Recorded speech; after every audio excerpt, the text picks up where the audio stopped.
Alright, this is a demo for a game called I'm Making a Monster. It's far as I can tell, a text-based adventure with gorgeous hand-painted art. Or painted art. It's a little prologue, but they reached out. It looks interesting. Demo's available during Next Fest. Try it out yourself.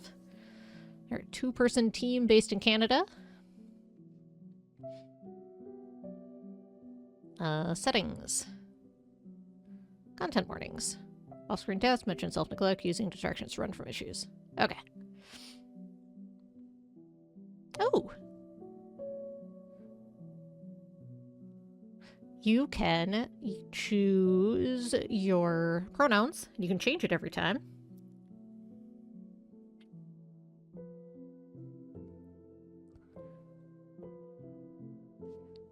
So you can, like, choose which ones you want. We'll do they, them, theirs. Multiple pronoun selection. Yas. We'll be Ophir Sonnet. I like the preview so you can see. That's cool.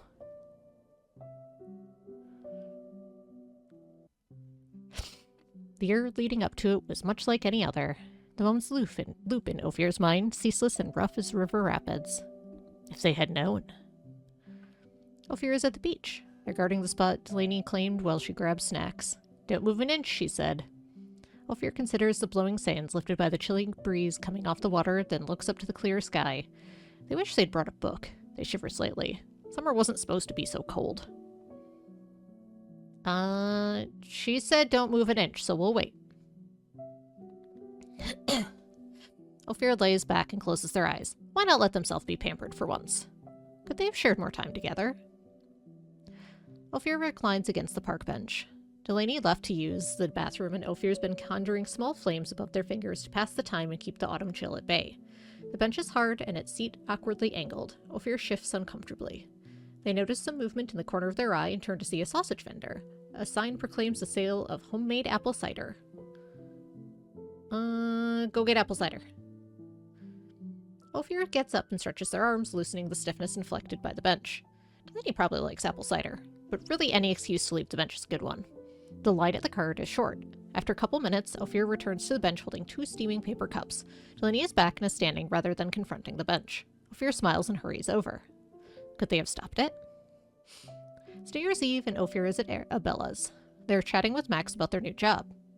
Corey comes by with champagne flutes. I don't know what Delaney is doing in the kitchen, but she said to disturb her at your peril. Max laughs and takes the proffered glass. We'll need to take a look then. Leave Delaney to her devices. I don't know. Last time I pushed her, she made good on the threat. What happened? Max asked, wide-eyed. Ophir looks away sheepishly. I don't want to talk about it. Max turns to face the others. Abella? If Ophir doesn't want to talk about it, you won't hear it from me. Corey?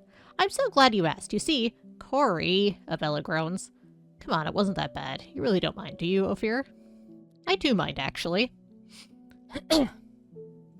No, I do mind, Ophir says. Oh, my bad then, Corey frowns. I didn't mean to make you uncomfortable. Ophir smiles, no harm done. Anyone want to bet on what Delaney is up to in the kitchen, Max asks. Conversation flows to other places from there. Is everything inevitable? There's fresh tulips on the windowsill. Delaney brought them over. She said they were the first blooms of the year. She left a few minutes ago, and Ophir is cleaning up the dishes from their shared lunch. They had bickered. No, they had argued. They had argued over the components of a new spell, and Delaney had said something very hurtful. The flowers and lunch were an apology. The room feels emptier now that she's gone.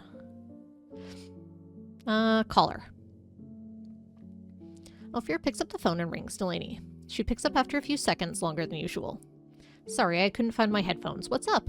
I was thinking of you and just wanted to chat a bit longer. She laughs. You're seeing me on Thursday. The two chat for the rest of her trip home. They discuss an album release, a controversial new toy line, and merits of different flowers and strength-increasing potions. But Thursday. Thursday never comes. Ophir won't see Delaney again. A month passes. There are many monsters in our stories. Some come from folklore and seek to tempt, harm, or devour. Others come from history. They have already tempted, harmed, and devoured. Stories.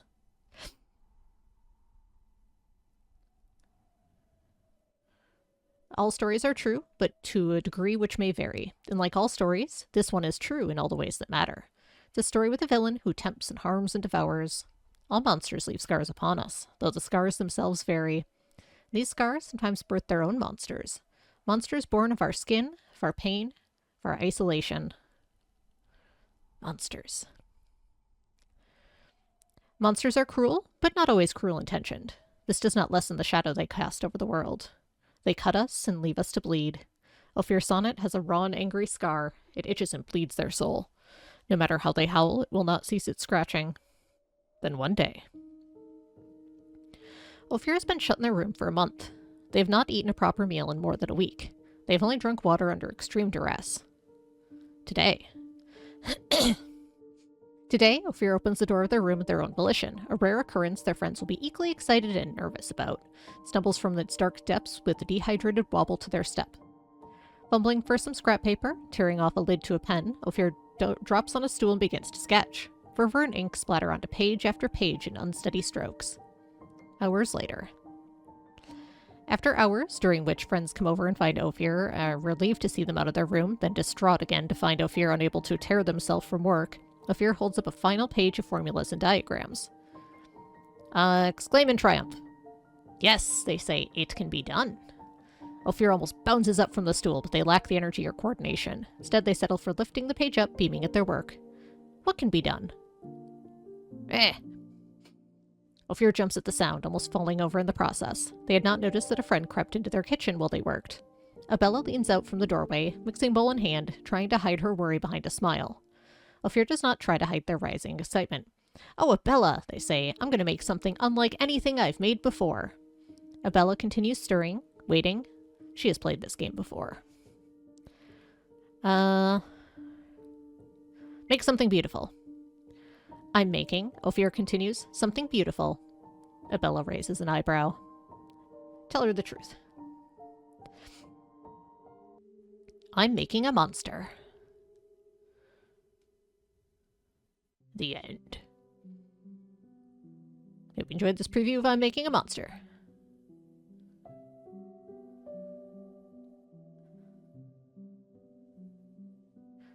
Let's do one more. Go after her. Ophir sets down their hat and throws some cheap sunglasses on top of it, hoping the combined weight won't be blown away. They take a second to admire their handiwork, then set off after Delaney.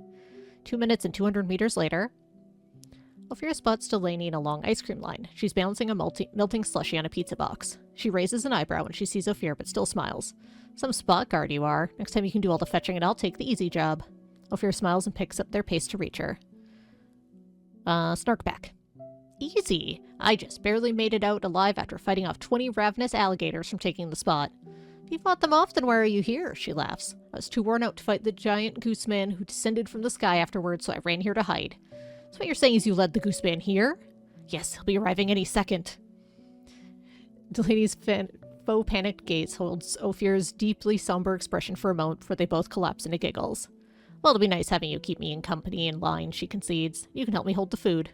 She hands off the food and Ophir laughs. I suppose this is my deserved punishment. Could they have shared more time together? We'll keep waiting this time. Ophir doesn't really like apple cider and can't remember Delaney's opinion on it. Getting up for something no one wants is an unnecessary hassle. After some time, Delaney returns. Shall we? She asks. Ophir leans back on the terrible bench. I'm not sure. I was just figuring out the ideal position to not be incredibly uncomfortable on this demonic piece of wood. Delaney smiles. I'll leave you to it then. Or, she asks. Or you could help me exorcise the demon. We could trap and study them. You've got my attention. What do we need for an exorcism? Exorcism time, sort of. The two begin an intense but leisurely walk and talk, speculating on demons, exorcisms, and summoning circles. I don't think we need to give up just because there aren't any recorded sightings of demons. Or proof of their existence, Delaney laughs. All the more glory for us once we catch this one. Many plans are formed, but alas, nothing comes of them. The sun begins to set and goodbyes are made. We'll get them next time, Delaney promises.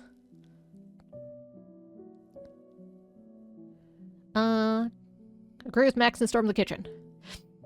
Ophir grins. Absolutely. Max begins to run for the kitchen. Sneak over instead. Wait, we need to maintain the element of surprise if we don't want to be cursed. Max pauses. Good point. As they approach, Ophir notices a distortion around the doorway. She's warded it. Can you break it? If it's warded, maybe this is more serious than you thought. Ophir senses. I can. I'm sensing a but. But if she's serious enough to ward the door, maybe we'd better not be bothering her after all. Max sighs. You're no fun. We'll get her next time. Sure we will. They roll their eyes. I guess we should get back to Corey and Abella. They had bickered.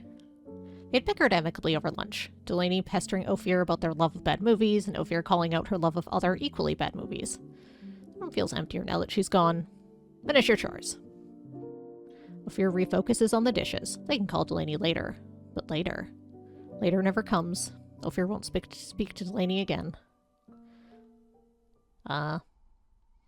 The wounds monsters inflict are deep and slow to heal. They are often too easy to ignore despite how their edges fester and rot. We were tempted. We are harmed. We will be devoured. All monsters leave scars upon us, so the scars themselves vary. These scars sometimes birth their own monsters. Monsters born of our skin, of our pain, of our isolation. Birth. The monsters born of us contain us within them. Their eyes are mirrors and we tremble in their sight. Sometimes we create the monster, sometimes we become it. Ophir sonnet has a... oh yeah, then one day. Wallow in despair. No, they say, I'm not certain it can be done. Ophir slumps on their stool, resting their forehead against the desk. What can't be done? I'm making make something redemptive. I'm making, Ophir continues, something redemptive.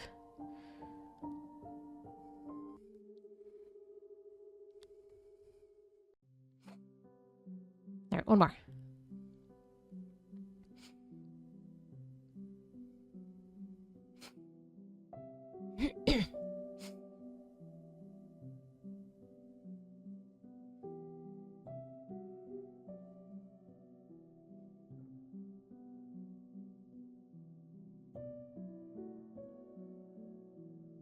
Onwards.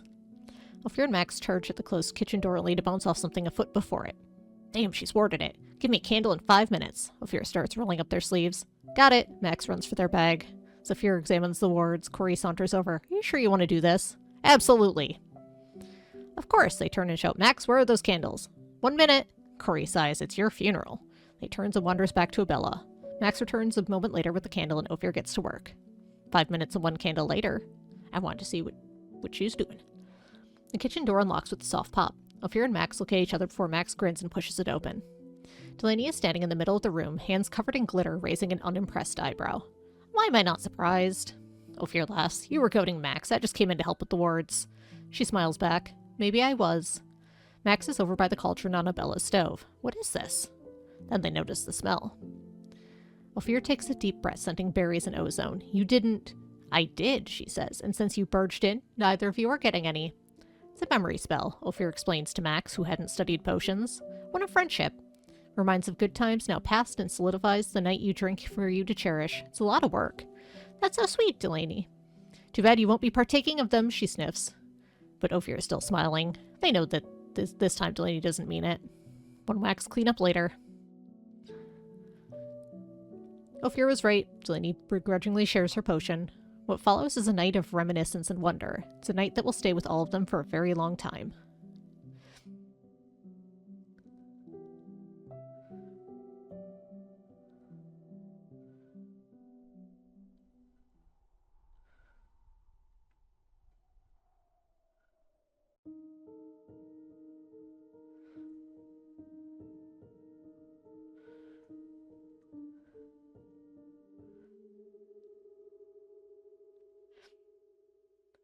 Cool.